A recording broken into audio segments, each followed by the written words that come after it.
you're talking about these ads that you've been producing at the RNC. Mm-hmm. Like, how do you get the ads out so people see them? Like for a TV ad, you have Mm-hmm. to go down the TV station and buy time. Well, so with everyone it's different. With the RNC, you have like a 20-person communications team. And so that's a huge blessing that a lot of campaigns frankly don't have. So when you have 20 people pushing it, it's actually fairly simple. You have the regional press secretaries who know the reporters. A lot of the views actually just come from getting it placed in earned media. So getting other reporters to pick it up.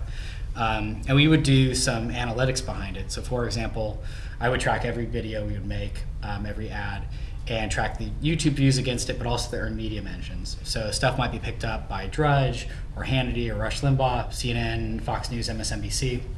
And so we actually found a pattern that the faster you got an ad out, or the higher production value, or the ads that generate the most buzz.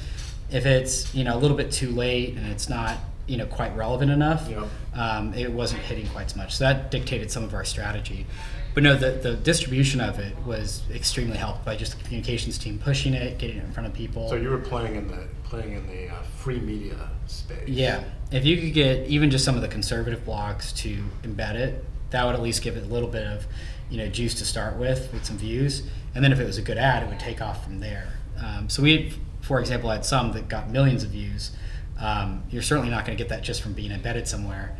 But as you would get more and more distribution, more and more reporters pick it up, then organically the internet would take it and people would tweet it out and share it their networks. And then you get to some really big view counts. Do you think that a local or state legislative campaign, how do they get into that free space? Because if you're running a presidential campaign, you've got a lot of news reporters paying attention to the race. So my view, especially for local races and smaller races, we're dealing with this now because a lot of congressionals just don't have the resources to invest in high quality ads for those things. My view is just get the raw material out as soon as possible. It doesn't have to be highly produced, actually. It's becoming to where high production value tends to work a little bit better now, but generally speaking, the information is what drives it, especially the accuracy, the relevance, the timeliness of the hit matters more. So for example, if your opponent in the race has said something incredibly stupid that doesn't jive at all with the district, just getting those words out as soon as humanly possible, it makes it extremely relevant, and that in and of itself is attractive. It's not necessarily about the production value. People understand on the internet that the video standards have lowered just a little bit. It doesn't always have to be a Hollywood movie. So I would recommend that if you're just doing earned media, you're not doing a paid push behind it. I don't think you need timeliness is huge, and also just relevance. Nobody.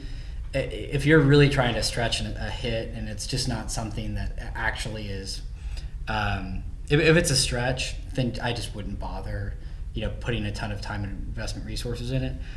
If you're pushing something that's very credible, that's a good clean hit, then I think that's totally relevant. Or even on the positive side too, if your candidate said something and it turned out really well, you could do social media snippets of it without having to dress up an entire ad and set it to music and have this whole pomp and circumstance around it.